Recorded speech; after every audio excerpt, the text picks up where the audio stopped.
खबर दिन भर में आपका इस्तकबाल है। मैं हूं आपके साथ आपका मेजबान रहीम अहमद खान। नजर डालेंगे देश और दुनिया की तमाम बड़ी खबरों पर। आगाज हेडलाइंस के साथ करेंगे। सुर्खियों को पेश करने में ताउन किया है डॉक्टर ऑर्थो ऑयल के साथ साथ डॉक्टर ऑर्थो कैप्सूल्स साथ लेना ना भूलें।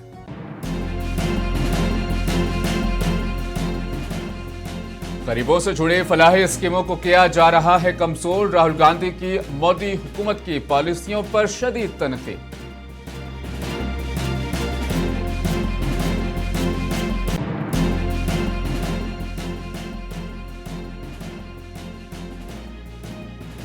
नोएडा में इंजीनियर की मौत का मामला, लापरवाही के इल्जाम में रियल एस्टेट डेवलपर गिरफ्तार। एसआईटी ने जांच का किया आगाज।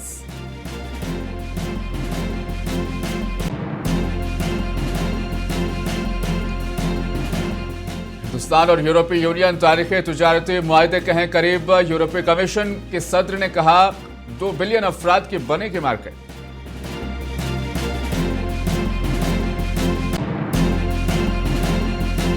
अमेरिकी रियासत वर्जीनिया में तारीख रकम, पहली बार एक मुस्लिम खातून गजाला हाशमी ने नायब गवर्नर के ओहदे का लिया हलफ।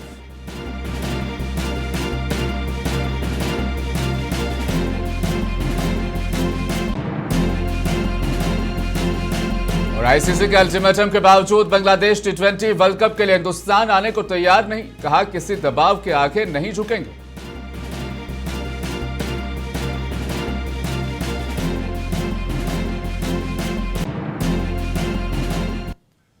लोकसभा में अपोजिशन लीडर राहुल गांधी ने वज़ीर-ए-आज़म नरेंद्र मोदी पर शदीद तनकीद करते हुए कहा कि गरीबों से जुड़ी फलाही स्कीमों को कमजोर किया जा रहा है। अपने पार्लिमानी हलके रायबरेली में राहुल गांधी ने मनरेगा, नई रोजगार स्कीम और हुकूमत की मुआशी पॉलिसियों को लेकर कई संगीन सवालात उठाए। तफसील के साथ देखिए ये रिपोर्ट। लोकसभा में ऑपोजिशन लीडर और कांग्रेस के एमपी राहुल गांधी ने प्राइम मिनिस्टर नरेंद्र मोदी पर इल्जाम लगाया है कि वो पावर को अपने हाथ में कॉन्सेंट्रेट कर रहे हैं और गरीबों के हक को नुकसान पहुंचा रहे हैं। अपने पार्लियामेंट्री कॉन्स्टिट्यूएंसी रायबरेली में पार्टी वर्कर्स को एड्रेस करते हुए राहुल गांधी ने कहा कि सेंट्रल गवर्नमेंट ने Mahatma Gandhi national rural employment guarantee act को जानबूझकर कमजोर किया है ताकि बड़े कैपिटलिस्ट को फायदा पहुंचाया जा सके।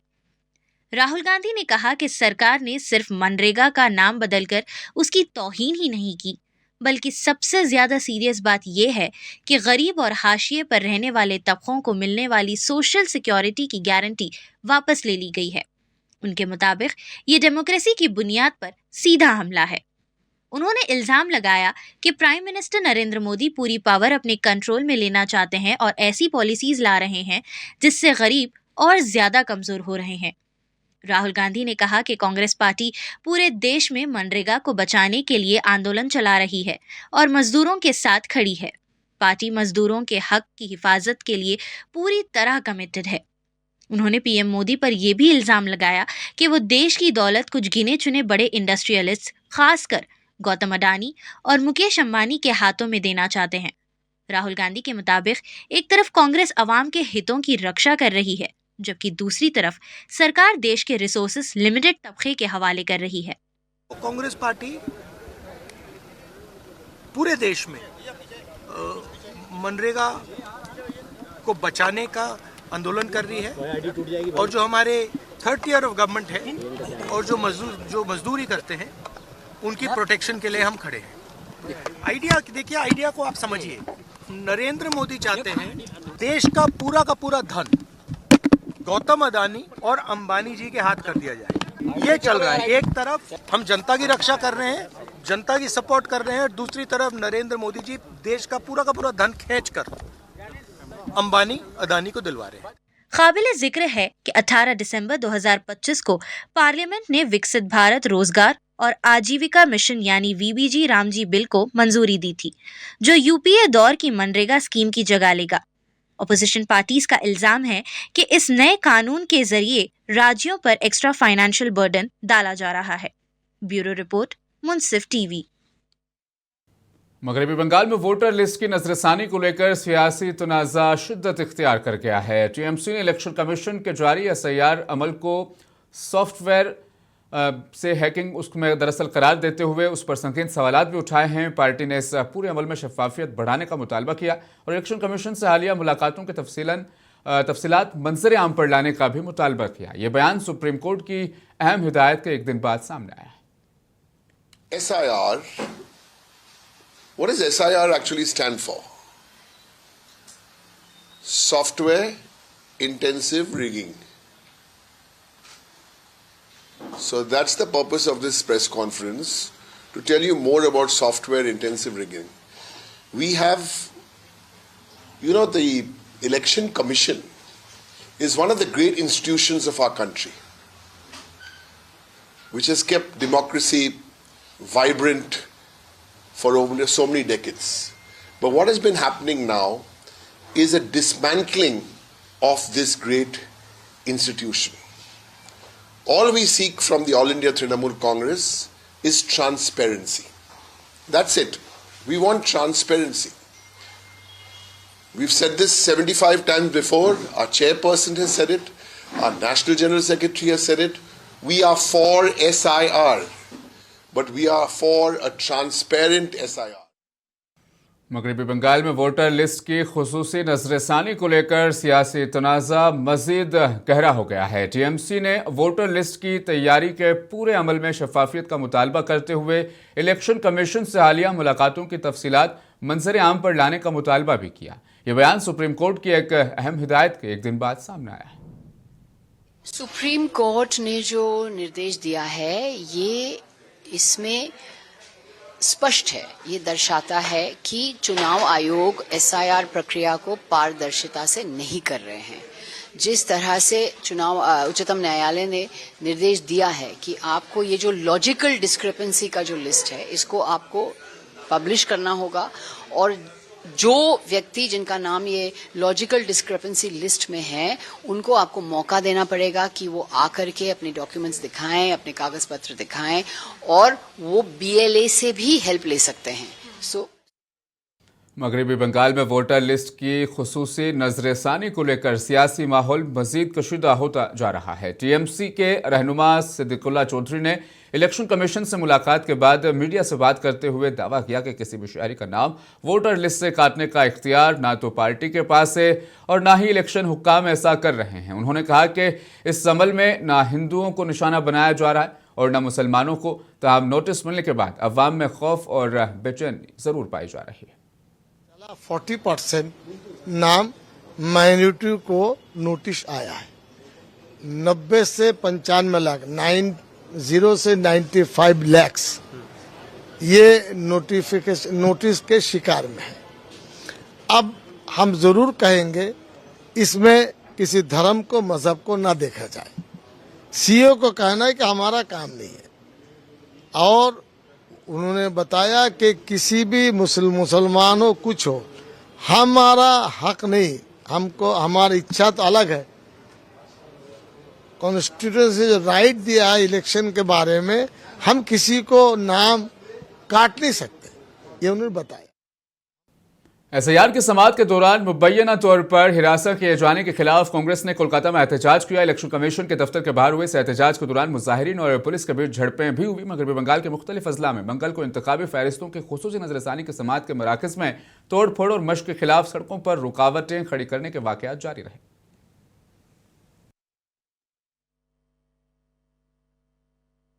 क्या करेगा? पुलिस तो अरेस्ट करेगा, उससे तो कुछ नहीं होगा।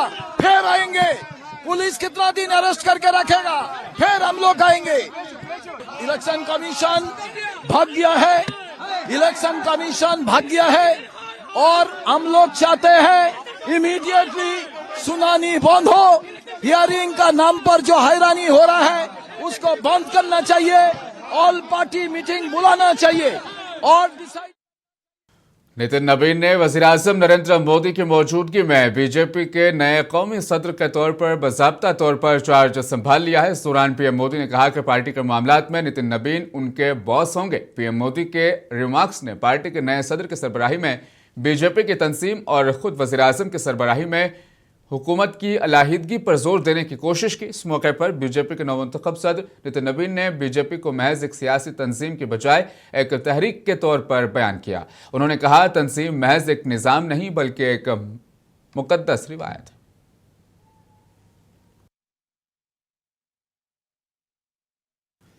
गोवा के वज़ीर आला प्रमोद सावंत ने नितिन नवीन के बीजेपी सदर मुंतखब होने पर अपने रद्दमल का इजहार किया है। उन्होंने कहा कि नितिन नवीन की क़यादत में पार्टी आइंदा बरसों में मजीद बेहतर काम करेगी। राष्ट्रीय अध्यक्ष माननीय नितिन नवीन जी को बहुत बहुत शुभकामनाएं देता हूं, क्योंकि जो युवा मोर्चा से आके आज राष्ट्रीय अध्यक्ष बना, तो डेफिनेटली उनके कार्यकाल में फिर एक बार पार्टी के लिए बहुत ही अच्छा एक नेतृत्व मिला है और उन्हीं के नेतृत्व में पार्टी आगे आने वाले सभी इलेक्शन जीतेगी। जब हमारा राष्ट्रीय अध्यक्ष जब यंग है, युवा है, तो डेफिनेटली आगे आने वाले दिनों में जो जेनजीज और मिलेनियर्स जो भारतीय जनता पार्टी से जुड़ेंगे। जी हाँ, जो माननीय प्रधानमंत्री जी ने बोला है, राष्ट्रीय अध्यक्ष भारतीय जनता पार्टी का बॉस रहता है, बाकी हम सब कार्यकर्ता हो, कोई भी किसी भी पद पे रहे तो ही बॉस। नितिन नवीन के इंतखाब पर कांग्रेस ने बीजेपी पर नुक्ताचीनी की। कांग्रेस लीडर पवन खेड़ा ने कहा कि हुक्मरान पार्टी ने पहले सदर का ऐलान किया और फिर कहा कि इलेक्शन होंगे, लेकिन कोई इलेक्शन नहीं हुआ। वो आपस में क्या खेलना है उनको वो खेलते रहे। मोहन भागवत कभी किसी का बॉस बन जाता है, कभी मोदी किसी के बॉस बन जाते हैं, हमें कोई मतलब नहीं उससे।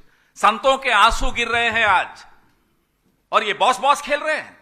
ये क्या बिग बॉस का गेम चल रहा है यहां? ये मेरे बॉस हैं, मैं उनका बॉस हूं, क्या है ये? जो हिंदू धर्म के सबसे बड़े बॉस हैं वो आंसू गिरा रहे हैं और इनको बिग बॉस खेलने की सूझ रही है। Where is the election? Why do you even call it an election? You announce the president first and then say there'll be an election and then there is no election. Gyanesh Kumar Gupta wants to resign in protest. He has no role. He can't even influence. He can't manipulate. Supreme court ने साबिक मरकजी वजीर मेनका गांधी की तौहीन अदालत का मुर्तकब उन्हें करार दिया। अदालत उज़्मा ने आवारा कुत्ते के मामले में अपने अहकामात पर तनकीद करने वाले रिमार्क्स पर बरहमी का इजहार करते हुए कहा कि वो तौहीन अदालत की मुर्तकब हुई हैं। अदालत ने कहा कि साबिक वजीर ने बगैर सोचे समझे सबके खिलाफ हर तरह के तबसरे किए। सुप्रीम कोर्ट ने अपने एक हालिया तबसरे में कहा था कि वो रियासतों से कुत्ते के काटने के वाकयात के लिए भारी मुआवजा अदा करने और कुत्तों को पालने वालों को ऐसे मामलात के लिए जवाबदेह ठहराने को कहेगी।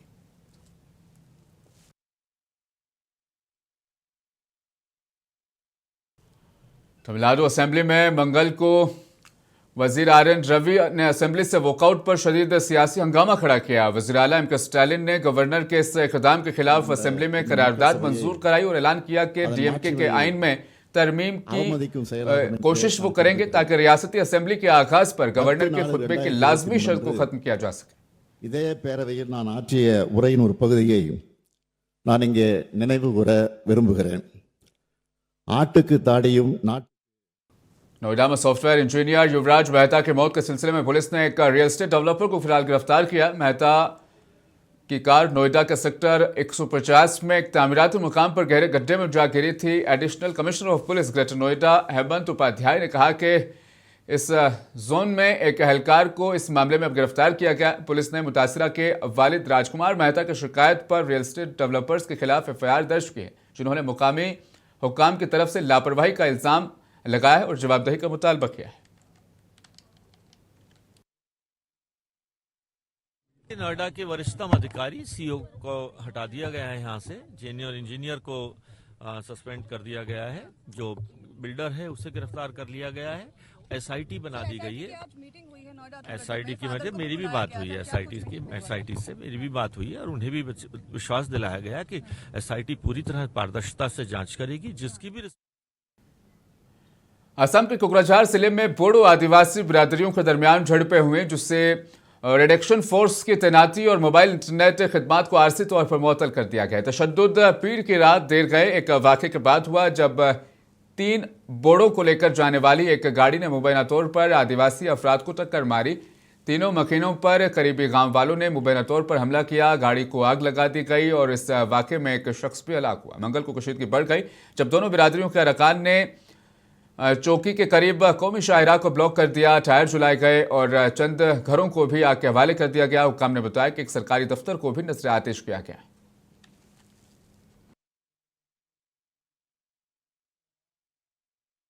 सऊदी अरब और पाकिस्तान के दरमियान दिफाई ताउन के हवाले से एक अहम पेशरफ्त सामने आई है। मीडिया रिपोर्ट के मुताबिक तुर्की की इस वक्त सऊदी अरब और पाकिस्तान के दरमियान मौजूदा बाहमी दिफाई फ्रेमवर्क में शमूलियत के लिए बातचीत कर रहा है। मुज़ाकरात एक एडवांस मरहले में दाखिल हो चुके हैं और मुआहदा तय पाने के इम्कानात मजबूत होते जा रहे हैं। देखिए इस हवाले से तफसीली रिपोर्ट। अंकारा, रियाज और इस्लामाबाद के दरमियान होने वाली बातचीत एक ऐसे मरहले में दाखिल हो चुकी है जहां बाज़ाब्ता दिफाई मुआहिदे की इम्कानात वाज़े दिखाई दे रहे हैं। मुजव्वज़ा फ्रेमवर्क में सूबी अरब को मुआशी और सियासी सतून की हैसियत हासिल होगी, जो G20 का वाहिद अरब रुकन और आलमी इस्लाम का एक मरकज़ी किरदार है। पाकिस्तान इस ताउन में वाहिद मुस्लिम एटमी ताकत होने के साथ साथ अपनी तेज़ी से बढ़ती हुई दिफाई सनत की सलाहियत शामिल कर रहा है, जबकि तुर्की नेटो की दूसरी बड़ी फ़ौज और मुख्तलिफ इलाकाई महाज़ों पर अमली अस्करी तजुर्बा फराहम करेगा। सितंबर 2025 में पाकिस्तान और सऊदी अरब के दरमियान स्ट्रेटेजिक म्यूचुअल डिफेंस एग्रीमेंट तय पाया, जिसके तहत एक मुल्क पर हमले को दोनों पर हमला तस्वर किया जाएगा। माहिरीन के मुताबिक तुर्की की मुमकिना शमूलियत इस मुआहिदे की स्ट्रेटेजिक हैसियत को मज़ीद मजबूत बना सकती है। इसी दौरान पाकिस्तान 1 अरब 50 करोड़ डॉलर के दिफाई मुआहिदे के करीब पहुंच चुका है, जिसके तहत सुडानी मुसल्लह अफवाज को जंगी तैयारे, ड्रोन्स और जदीद फ़ज़ाई दिफाई निज़ाम फराहम किए जाएंगे। तुर्की और पाकिस्तान दोनों तेज़ी से बड़े हथियार बरामद करने वाले ममालिक के तौर पर उभर रहे हैं, जिनकी दिफाई मसनूआत मुख्तलिफ तनाज़ात में मौसर साबित हो चुकी हैं। दूसरी जानिब इसराइल ने यूनान और क़िब्रस के साथ अपने दिफाई ताउन को मज़ीद गहरा कर लिया है, जिसका मरकज़ मशरक़ी बहीरा रूम में तवानाई के रास्ते, समंदरी हुदूद और सिक्योरिटी तवाज़न है। ये इत्तेहाद यूरोपीय यूनियन और नेटो के स्ट्रेटेजिक मफादात से भी हम आहंग समझा जा रहा है। ताहम माहिरीन खबरदार करते हैं कि सऊदी अरब, पाकिस्तान और तुर्की के दरमियान मुमकिना ताउन को नेटो तर्ज के मुकम्मल दिफाई इत्तेहाद के तौर पर देखना क़ब्ल वक्त होगा। तज्ज़ियाकारों के मुताबिक इसका ज़्यादा इम्कान दिफाई सनत में शराकत, मुश्तरका मशक़ों और स्ट्रेटेजिक हम आहंगी तक महदूद रहेगा। मजमूई तौर पर खित्ता एक ही ब्लॉक के बजाय मुतवाज़ी सिक्योरिटी निज़ामों की तरफ बढ़ता दिखाई दे रहा है, जहां बदलता अमरीकी किरदार, इलाकाई रकाबतें और जुग़राफ़ियाई अहमियत नई सफ़बंदियों को जन्म दे रही हैं। ये तमाम पेशरफ्त इस बात की निशानदही करती है कि इलाकाई सिक्योरिटी का तसव्वुर तेज़ी से एक नए दौर में दाखिल हो रहा है। ब्यूरो रिपोर्ट, मुनसिफ टीवी। हिंदुस्तान और मुत्तहिदा अरब अमारात के ताल्लुकात में एक और बड़ी पेशरफ्त सामने आई है। वज़ीर-ए-आज़म नरेंद्र मोदी और यूएई के सदर शेख मोहम्मद बिन ज़ायद अल नहयान के दरमियान मुलाकात के बाद दिफाई खला, तवानाई, तिजारत और सरमायाकारी के शोबों में कई अहम मुआहदों पर दस्तखत किए गए। दोनों ममालिक ने दो तरफा तिजारत को सन 2029 तक 200 अरब डॉलर तक पहुँचाने का हदफ भी मुकर्रर कर चुके हैं। तफसील देखिए आप इस रिपोर्ट में। हिंदुस्तान और मुत्तहदा अरब इमारात के ताल्लुकात एक नए और मजबूत मरहले में दाखिल हो गए हैं। दोनों ममालिक ने स्ट्रेटेजिक दिफाई शराकत दारी के फ्रेमवर्क को हतमी शक्ल दे दी है, जबकि खलाई शोबे में मुश्तरका इक़दामात के लिए मुफाहमती याददाश्तों यानी लेटर ऑफ इंटेंट पर भी दस्तखत किए गए हैं। इसके साथ ही गुजरात के धोलेरा में एक खुसूसी सरमायाकारी जोन की तरक्की में मुत्तहदा अरब इमारात की शमूलियत पर इत्तिफाक हुआ है और यूएई की जानिब से 5 लाख टन LNG की तवील मुद्दती फराहमी के मुआहिदे पर भी दस्तखत किए गए हैं।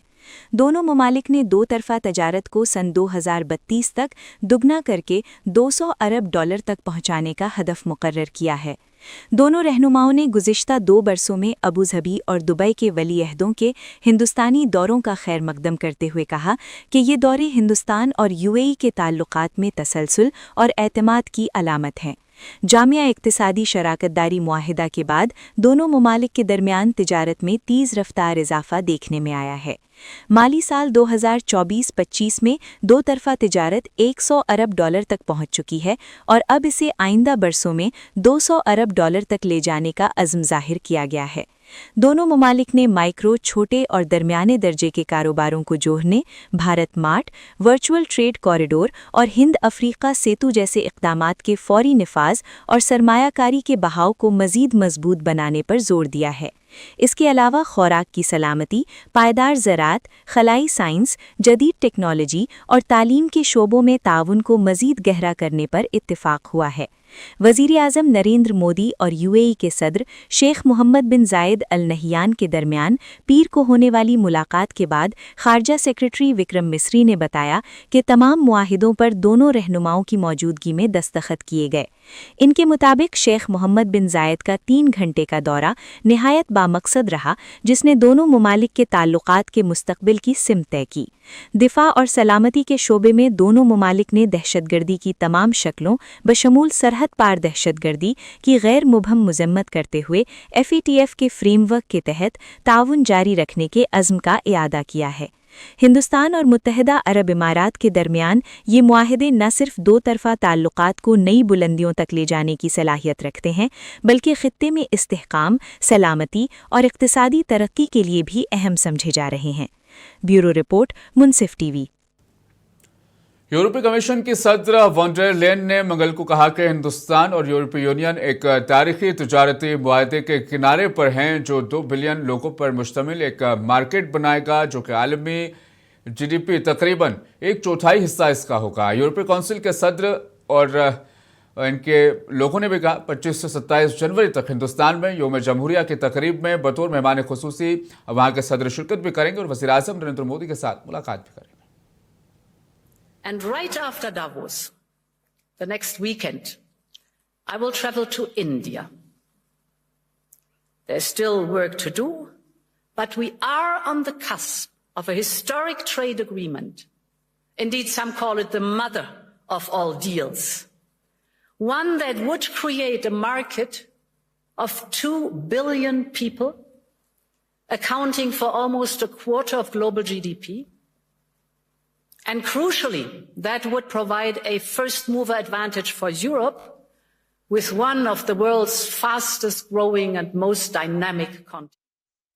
अमेरिका की रियासत वर्जीनिया में तारीख रकम हो गई है। पहली बार एक मुस्लिम खातून ने नायब गवर्नर के ओहदे का हलफ उठा लिया, वो भी कुरान पाक पर। यह तकरीब न सिर्फ वर्जीनिया बल्कि पूरे अमेरिका में मजहबी और सकाफती तनों की एक नुमाया मिसाल बनकर सामने आई है। सलफ बरदारी में रियासत को पहली खातून गवर्नर और पहले सियाह फॉर्म अटॉर्नी जनरल भी मैसर हुए। तफसील के साथ देखते हैं हमारी रिपोर्ट। अमेरिका की रियासत वर्जीनिया में एक तारीखी दिन उस वक्त रकम हुआ जब गजाला हाशमी ने नायब गवर्नर के ओहदे का हलफ कुरान पाक पर उठाया। वो वर्जीनिया की पहली मुस्लिम नायब गवर्नर होने के साथ साथ इस मनसब पर फायज होने वाली पहली खातून भी हैं। इस हलफ बरदारी की तकरीब को अमेरिका में मजहबी और सकाफती तनव्वुर की एक अहम अलामत करार दिया जा रहा है। इसी मौके पर वर्जीनिया की तारीख में पहली बार एक खातून एबिगेल स्पैनबर्जर ने गवर्नर के ओहदे का हलफ संभाला, जबकि अटॉर्नी जनरल के मनसब पर पहली मर्तबा सियाह फार्म रहनुमा जे जॉन्स ने जिम्मेदारियां संभाली। हलफ बरदारी के मौके पर इंटरफेथ प्रेयर ब्रेकफास्ट का एहतमाम किया गया, जहां इमाम शरीफ ने दुआ कराई। तकरीब में मुख्तलिफ मज़ाहिब, सकाफ़तों और कम्युनिटीज से ताल्लुक़ रखने वाले सियासी, समाजी और अवामी रहनुमाओं ने शिरकत की।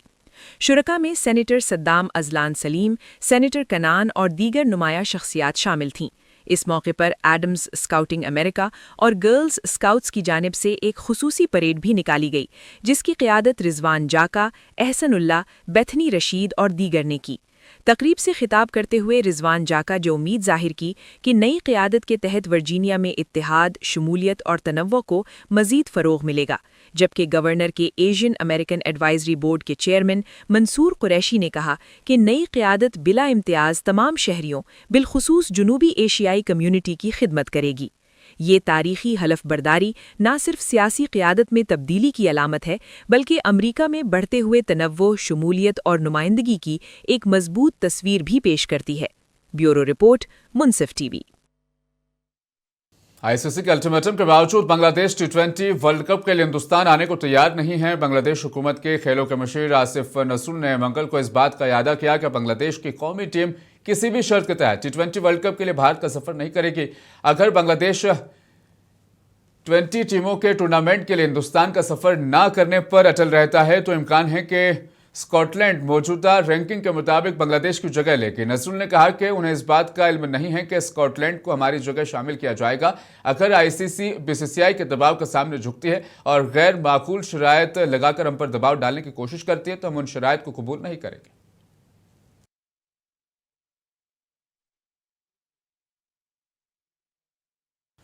अमेरिका की रियासत मिशिगन में शदीद बर्फानी तूफान ने मामूलात जिंदगी को दरहम बरहम कर दिया है। एक ही शाहराह पर दर्जनों नहीं बल्कि 100 से ज्यादा गाड़ियां खौफनाक हादसे का शिकार हो गई।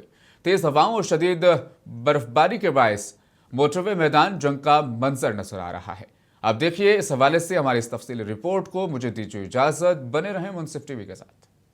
अमेरिका की रियासत मिशिगन में शदीद बर्फानी तूफान के बायस एक बड़ा ट्रैफिक हादसा पेश आया, जहां एक ही मोटरवे पर 100 से ज़्यादा गाड़ियां आपस में टकरा गईं।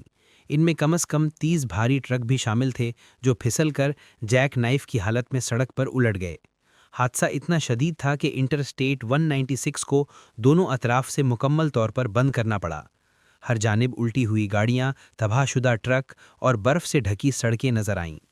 फॉक्स वेदर की जानिब से जारी की गई ड्रोन फुटेज में वाज़े तौर पर देखा जा सकता है कि मोटरवे मुकम्मल तौर पर बर्फ़ की मोटी तह में लिपटी हुई है, जबकि मुतअद्दिद गाड़ियां सड़क से फिसलकर किनारों में जा गिरीं।